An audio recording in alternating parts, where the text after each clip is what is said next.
आप मोबाइल के ज़रिए ही वायरल होते हैं, उसी पर सबसे ज़्यादा देखे जाते हैं, लेकिन आप मोबाइल के बहुत खिलाफ हैं और ख़ासतौर पर बच्चों के मोबाइल के इस्तेमाल को लेकर बहुत खिलाफ हैं। मैं मोबाइल के खिलाफ नहीं हूँ, उसका अपना एक इस्तेमाल है। मैं खुद इतनी डॉक्यूमेंट्रियाँ देखता हूँ, मतलब ये इतना प्यारा इंस्ट्रूमेंट है, लेकिन आप इसे यूज़ कर पाएँ। कहते ना यूज़ और मिसयूज़। अगर आपको नींद नहीं आ रही और आप मोबाइल देख रहे हैं तो फिर मोबाइल आपके लिए जहर है। आप ट्रैवल कर रहे हैं, आपको समय काटना है, आप कुछ विशेष चीज़ें हैं जिनके लिए अगर आप मोबाइल यूज़ कर रहे हैं। मैं आजकल लोगों को देखता हूँ वॉशरूम में मोबाइल लेके जा रहे हैं, मतलब जहाँ, अरे सवाल नहीं, एक आध बार ले गया हूँ ऐसा नहीं ले गया, एक आध बार मैं भी ले गया हूँ, लेकिन फिर मुझे इस बात का एहसास हुआ कि यार मोबाइल लेके वॉशरूम में जा रहे हैं।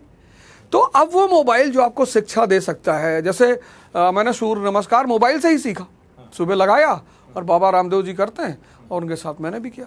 तो मेरा ये कहना है कि इस मोबाइल का मिसयूज़ ना किया जाए, वरना वो आपके सोचने की क्षमता को मार देगा। जब आप पूजा कर रहे हैं, जब आप पढ़ाई कर रहे हैं, प्रेम कर रहे हैं, तो आप इससे दूर रहें, नहीं तो ये आपके सोचने की क्षमता को मार देगा और आपका पूरा जीवन नर्क बना देगा। लेकिन युवा जो आपके पास आ रहे हैं, आप बहुत सालों से पढ़ा रहे हैं, क्या मोबाइल का बदलाव व्यवहार में जो युवा पढ़ने के लिए आ रहे हैं या यूपीएससी एस्पिरेंट बनने के लिए बनते हुए आपके पास आ रहे हैं, उनमें आपको नज़र आ रहा है मोबाइल का बदलाव, मोबाइल का असर? बहुत बिल्कुल असर दिखाई पड़ रहा है। जैसे मैं देखता हूँ कि 2005-6 आसपास जो जनरेशन थी वो क्लास में इंटरैक्ट करती थी, बोलती थी, सवाल करती थी, और ये चीज़ 2015 तक था। लेकिन कोरोना के बाद से जो जनरेशन आ रही है, ये क्लास में शांत होकर बैठ रही है। 400 बच्चा, 500 बच्चा, 2.5 घंटे टीचर बोल रहा है, इसको सवाल ही नहीं पूछना। और सवाल ना पूछना ये मरे हुए दिमाग की निशानी है, क्योंकि जब आप 2.5 घंटे बोलते हैं तो ऐसा हो ही नहीं सकता कि आपके मन में कोई क्यूरियोसिटी ना उठे। मैं एक छोटी सी बात बोलता हूँ। महमूद गजनी हिंदुस्तान आया, सेना लेकर आया, मोहम्मद गौरी सेना लेकर आया, बाबर सेना लेकर आया, तैमूर सेना लेकर आया, नादिर सेना लेकर आया, अब्दाली सेना लेकर आया, लेकिन रॉबर्ट क्लाइव ये तो व्यापारी थे। मतलब जब लड़का मॉडर्न इंडिया की क्लास में बैठा है तो उसे ये सवाल सोचना चाहिए कि यार ये कैसे भारत जीत गए, ये बात उठनी चाहिए। ये बाकी लोग सेना लेकर आए, क्यों नहीं सवाल पूछ रहे हैं? सोच नहीं रहे ना, मनन नहीं कर रहे। जैसे अध्ययन के साथ एक शब्द है मनन, ये इन्होंने मनन करना छोड़ दिया, मोबाइल ने इनका मनन छीन लिया है। हाँ, जैसे पहले हमें याद है, आपको भी शायद याद होगा कि हमारे घरों में मूवी देखने पे बड़ा प्रतिबंध था। आपको भी याद होगा कि अगर पिक्चर हॉल में कोई दिखाई पड़ गया, चर्चा होती थी कि कौन सी फिल्म जा रहे हो, क्यों जा रहे हो। और कोई मतलब माँ बाप हमारे भले ही अनजाने में, लेकिन वो कहते थे कि अगर पिक्चर हॉल में देख लिए तो टांग तोड़ देंगे तुम्हारी। वैसे वाकई में हुआ? एक बार तुम्हारा गया हूँ, मैं पकड़ा गया हूँ एक बार मैं पकड़ा गया हूँ। विनोद सिनेमा हॉल है हमारे यहाँ गोंडा में, और खून पसीना मूवी लगी थी अमिताभ बच्चन की, और मैं स्कूल छोड़ के वहाँ बैठा हुआ था, गमछा उमछा बांध के, और मेरी माता जी को वहाँ के एक लड़के ने बता दिया कचहरी जाके, क्योंकि स्कूल ड्रेस में थे, वो पहचान गया, उसने जाके कचहरी जाके बताया कि दुश्मन न करे दोस्त ने वो काम किया है। और फिर वो जो है अंदर आई और टॉर्च मारा, और फिर वहीं से उन्होंने जो स्वागत करना शुरू किया। नहीं, फिर भी मैं देखता रहा, लेकिन अब मुझे लगता है कि ऐसा क्यों कहते थे। मूवी जो है, किताब अगर हमारे पैर में लग जाती है तो हम उसे उठाकर अपने सर में लगाते हैं। क्योंकि एक पैराग्राफ पढ़ने के बाद अगर आप उसका मनन नहीं करते हैं तो वो पैराग्राफ आपको कभी समझ में नहीं आएगा। किताबें दिमाग को जिंदा करने का माध्यम है। मूवी क्या कहती है? कहती है आप सोचो मत, मैं दिखा रही हूं।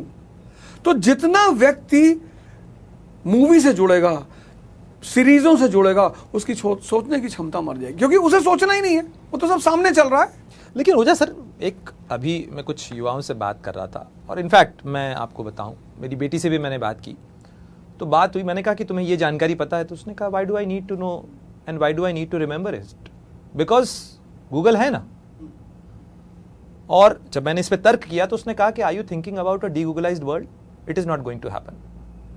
ये जो युवाओं को लग गया है, बहुत सारे बच्चों जो है आज इस तरह से मान रहे हैं कि बहुत सारी चीज़ें मुझे याद करने सोचने की ज़रूरत ही नहीं, क्योंकि ये तो मेरे लिए ऑन कॉल है, मैं कभी भी खोज लूँगा इस चीज़ को। क्या आपको लगता है कि ये सोचने की क्षमता को कम कर रहा है? ये हमें अच्छा एग्जीक्यूटर तो बना सकता है, लेकिन अच्छा थिंकर नहीं बना सकता। आपने मूवी देखी होगी 3 इडियट, उसमें जो रैंचो है ना, आज का युवा ज्यादातर चतुर्लिंगम मॉडल पे है। चतुर्लिंगम को टॉप करना है, चतुर्लिंगम को सबसे अच्छी नौकरी करनी है, चतुर्लिंगम चाहता कि पूरा स्कूल उसे जिल्ले इलाही करे, मतलब हर जगह वो सुप्रीम रहे। लेकिन उसका दिमाग डिस्टर्ब है। जब वो स्पीच देने जाता है, वो दुबे लाइब्रेरियन उससे कहता है कि मैं आपको एक बार स्पीच पढ़ के सुनाता हूं। कहता जानना नहीं है दुबे जी, रट लिया है। फिर वो चमत्कार का बलात्कार करता है। रैंचो जो है वो एक ऐसा कैरेक्टर है जिसकी समझ की क्षमता बहुत हाई है। मैं भी कहता हूं सब जानने की जरूरत नहीं है, सब कुछ रटने की जरूरत नहीं है। अब किसी का एड्रेस रटने की क्या जरूरत है, लेकिन समझने की तो जरूरत हमेशा रहेगी ना। ठीक है, आपको ठीक है, स्टालिन के पिता का नाम जानने की जरूरत नहीं, आप गूगल करोगे आप जान लोगे। लेकिन रशियन रेवोल्यूशन, क्रांतियां क्यों होती हैं, यह समझ तो आपके पास होनी चाहिए। अर्थव्यवस्था साम्राज्य की जननी है। जो इकोनॉमिक शक्ति होगा वही राजनीतिक शक्ति होगा। यह बात समझना तो जरूरी है ना।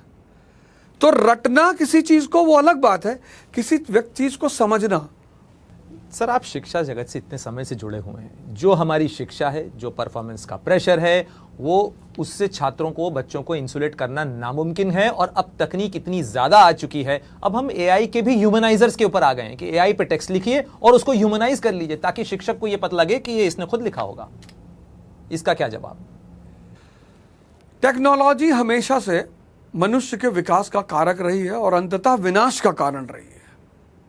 टेक्नोलॉजी का सबसे प्यारा पहलू यही है, सिर्फ मानव है जो टेक्नोलॉजी से जुड़ा हुआ है।